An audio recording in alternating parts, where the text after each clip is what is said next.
In 2011, number 1 LSU defeated number 2 Alabama 9-6 in overtime at Bryant-Denny Stadium.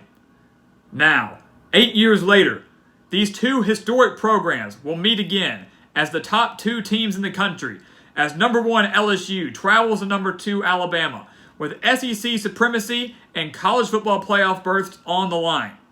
Only this time, it won't be as low scoring. Yeah.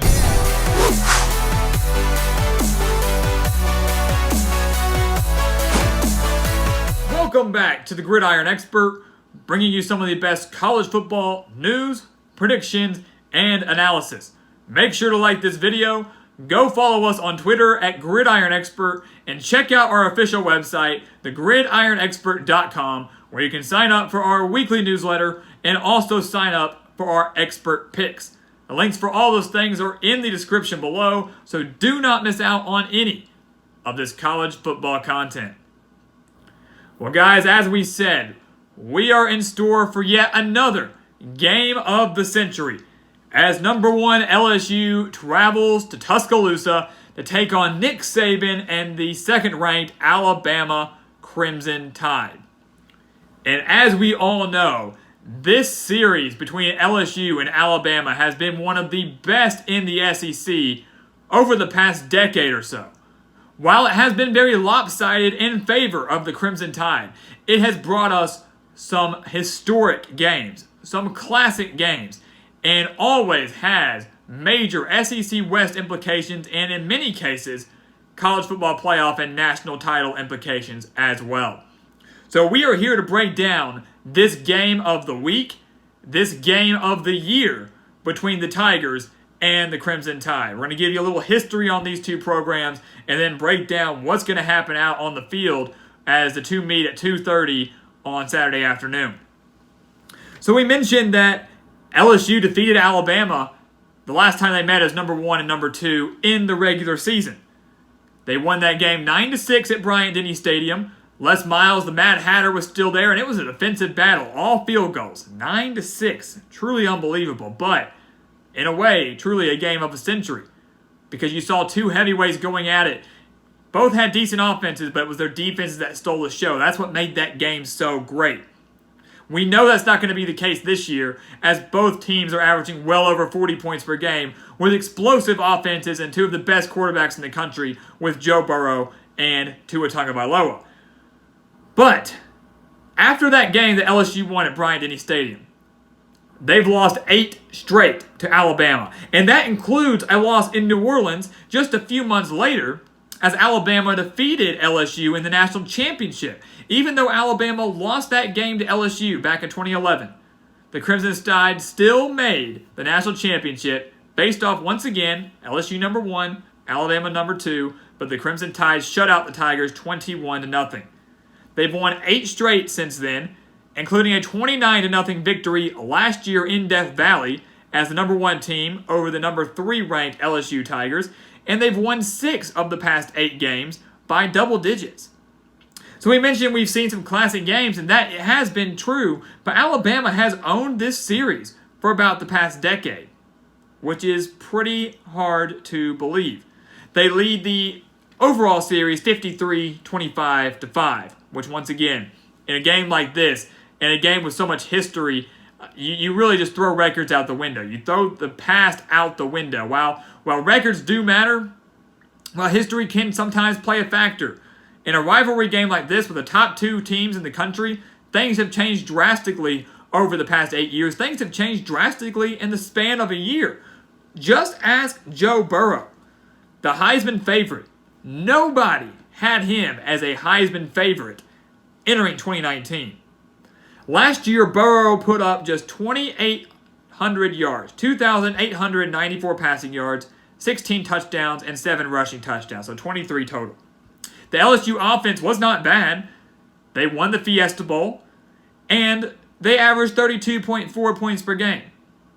But in a span of a year, through just 8 games, Joe Burrow already has 2,805 passing yards. So he will eclipse last year's passing yardage in this game against Alabama. I can guarantee you that. He already has 30 touchdowns, 7 more than he had last year. Actually, if you want to combine it all, he has 33 total touchdowns after you add the 3 rushing touchdowns. So he has 10 more touchdowns than he had in all of 2018. And the offense averages 46.8 points per game and 536 yards per game. This LSU offense went crazy in 2019, has gone crazy, and went over a major makeover in the offseason of 2018 to 2019. I don't think anybody saw this change coming for LSU. We knew the offense would be better. We knew LSU across the board was going to be better. But I don't think anyone expected these type of numbers from Ed Orgeron and Joe Burrow. Now, Alabama, yes, there are questions entering this game because we don't know the full status of Tua Tagovailoa. But I'm here to tell you guys, Tua's playing in this game. I don't see any way that Tua does not play in this game, the biggest game of the year for Alabama. I just do not see it. High ankle sprain is a serious injury, absolutely. But that happened weeks ago against Tennessee. He sat out the entire game against Arkansas. He's had the whole bye week to get prepared. He's had all of this week to get prepared. I'm not saying you can rush a guy back from an injury, but I am saying that Nick Saban certainly is not going to tell anybody that he's fine. He's going to say it's a game time decision, but Tua Tagovailoa will play in this game. There's no way he doesn't. He's putting up big numbers as well. Over 2,100 yards, 27 touchdowns, and just 2 interceptions in the game that he's played this year. And we knew coming into the season that he was one of the best quarterbacks in the entire country. The Alabama offense still averages 48.6 points per game, so you're looking at 2 of the highest scoring offenses in the entire country when these 2 teams meet up. And Alabama's averaging 507 yards per game. So statistically, when you look at them, both offensively and defensively, when we get there, their stats are very similar. There's a reason these 2 teams are number 1 and number 2. It's because of how well they've played, how similar they truly are. Both teams have very elite wide receiver cores that make these quarterbacks look good, that make these quarterbacks have the success they have because they have great wide receivers that they're throwing to. You've got Alabama, who has one of the best receiving cores in the country with guys like Jerry Jeudy and Devontae Smith. And then you've got LSU with a great core as well, like Justin Jefferson and Jamar Chase.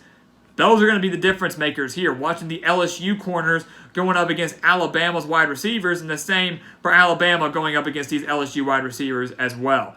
So forget everything you thought you knew from like 2011 when it was a 9-6 game and even a 21-0 game, a game that Alabama didn't score a touchdown in until very late in that fourth quarter, is going to be very different in 2019.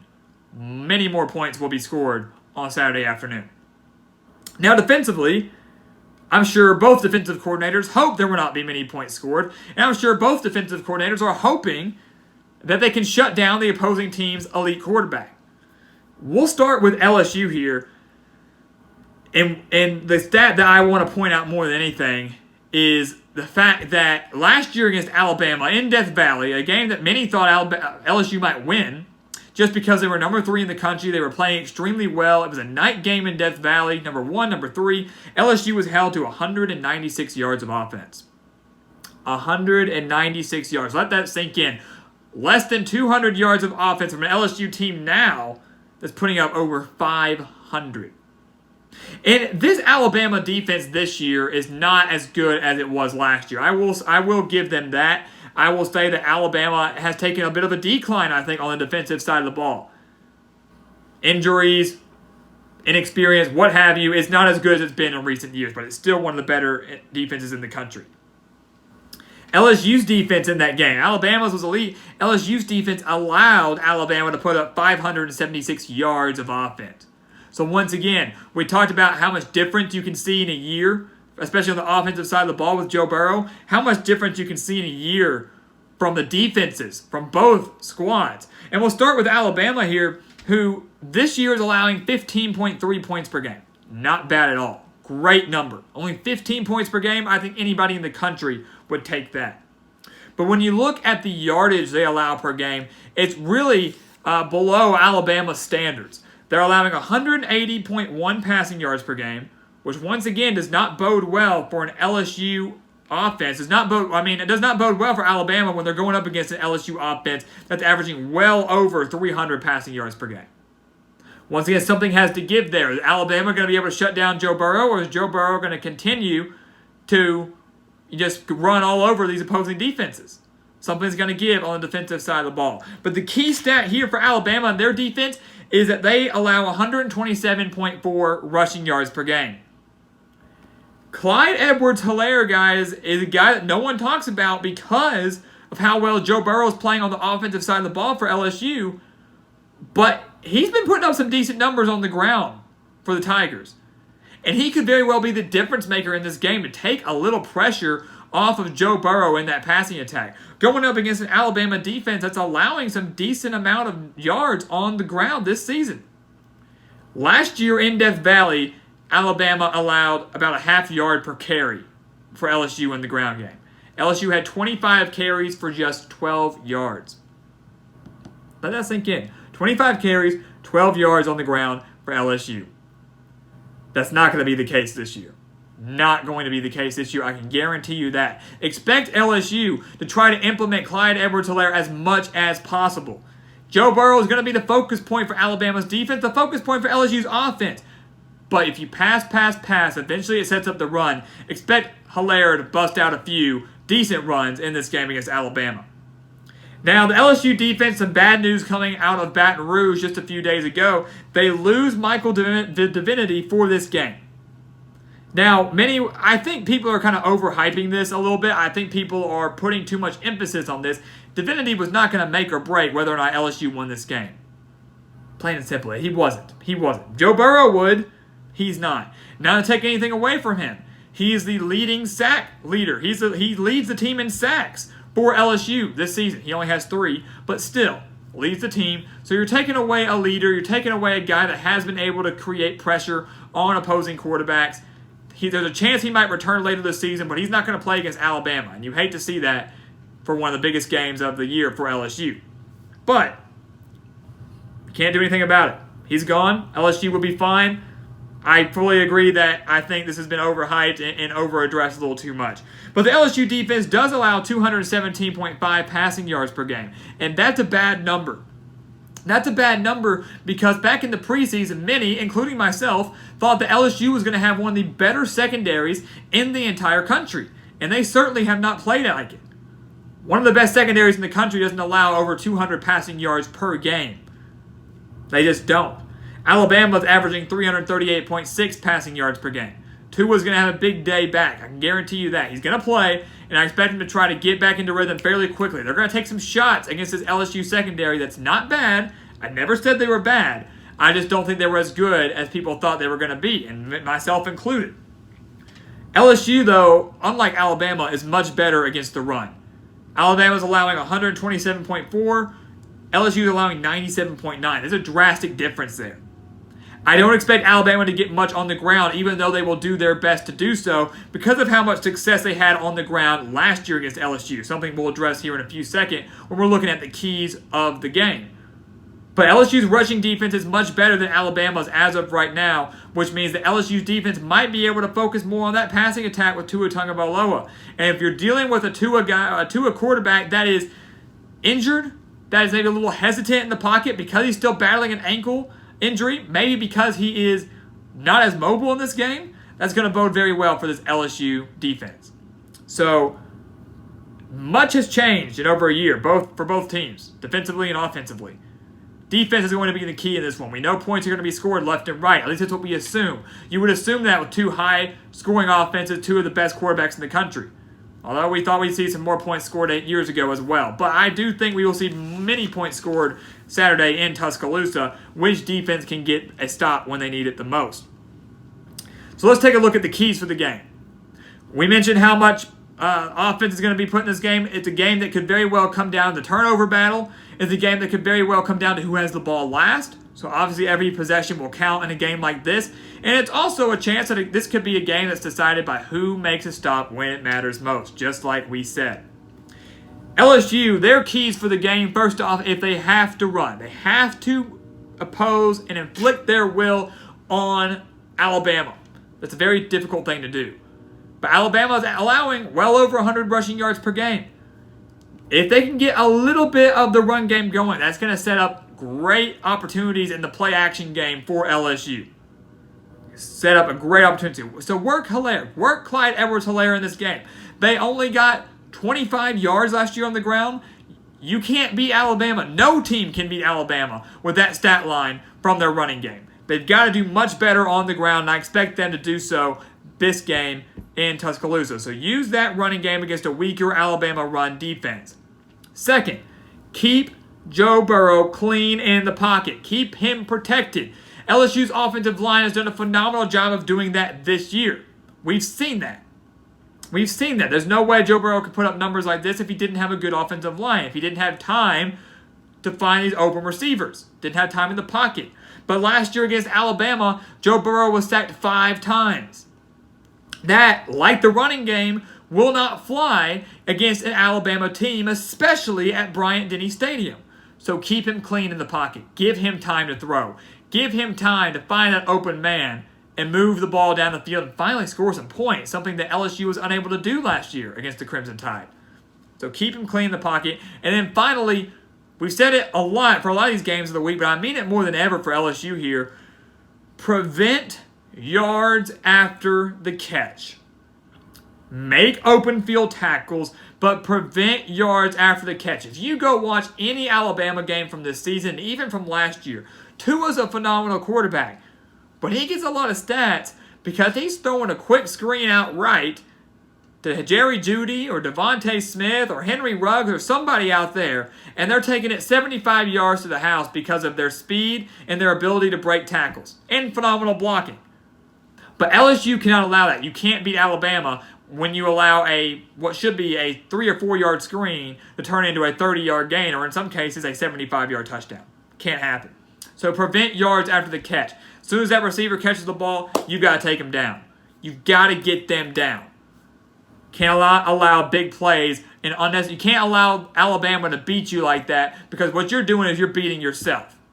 You can't allow to turn the ball over. You can't allow Alabama to score on plays they probably shouldn't score on because you were unable to tackle. Prevent yards after the catch.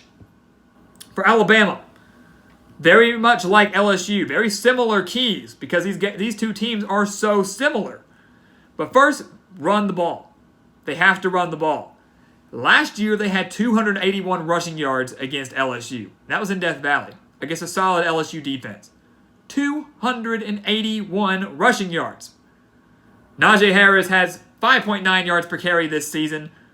Still a phenomenal running back in the SEC. Any team would be lucky to have him.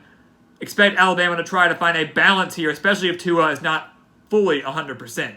So expect Harris to get a decent workload on the ground. Alabama has to be able to get a little bit of a ground game going against a very stingy LSU run defense. Secondly, kind of like we said with Joe Burrow, but more so for Alabama, protect Tua. He's going to play, but he might not be 100%.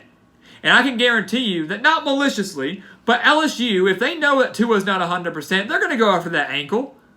They're going to go after that injured ankle. One bad hit to that ankle, or you got a dog pile, someone twists that ankle, Tua's done, the chances of LSU winning rise exponentially. So, protect Tua. Keep him clean in the pocket. Allow him to make the throws that he needs. I expect Alabama, like we said with those yards after the catch, to rely a lot on the short passing game. Quick screens, quick slants, nothing greater than maybe 30 yards. They'll take a couple shots deep, but I don't expect them to go too deep too often. So keep Tua clean in the pocket. Allow him to make the plays when he needs to. Don't force him to try to extend plays with an injured ankle. And then finally, for Alabama, convert at all times. You've got the home crowd on your side. So convert. Convert. We know Alabama was able to score at will, but we also know that Alabama struggles special teams-wise, especially when it comes to kicking field goals. In recent years under Nick Saban, they have not done very well when it comes to kicking field goals. And if it comes down to it, I don't trust Alabama to make their field goals like they did 8 years ago. This is a game that Alabama has to take every single point when it is presented to them. So score touchdowns, fantastic. If you get stopped in the red zone, make sure you hit those 3 points because you've got to take advantage here because LSU's offense has shown they have the ability to score at will at any given moment because they are extremely explosive. So Alabama has to convert at all times, whether that's touchdowns, whether that's field goals, whether that's forcing a turnover, converting off of that. They've got to take advantage of the opportunities they are given, especially with the home crowd on their side. Bryant-Denny Stadium is one of the toughest places to play in the entire country. That crowd's not going to be taken out of this game, I can promise you that. Alabama's not going to get blown out. As a matter of fact, Alabama's going to win this game. Alabama will win this game. I kept saying which defense is going to get a stop when they need it the most, and that will be Alabama's defense, who right now, to me, is playing just a little bit better than LSU's defense. Just a little bit better. LSU's better statistically against the run, more so than Alabama. But across the board, with home field advantage and a defense I think is just slightly better than LSU's, I like Alabama to get a late stop against the Tigers and win a very close one against LSU to extend their streak to 9 straight games over the Tigers. But do not count LSU out of the playoff race. This year reminds me a lot of 2011. LSU beat Alabama, yet those two teams still met in the national championship game. And even though LSU, I have losing this game, there's a very good chance that the Crimson Tide and the Tigers could once again meet, at least in the college football playoff, if not in the national championship game once again. A huge, huge game coming your way on Saturday afternoon at Bryant-Denny Stadium. Number 1 LSU taking on number 2 Alabama. Just like 2011, just like 8 years ago. Got a little bit of deja vu. But unlike in 2011, Alabama comes away with a victory in this one. So guys, thank you for watching us here on YouTube. Make sure to go follow us on Twitter at Gridiron Expert and check out our official website, thegridironexpert.com. Sign up for the newsletter and sign up for the expert picks. Links for all those things in the description below. And as always, thank you for watching. Please continue to like, comment, and subscribe. And we'll see you next time on The Gridiron Expert.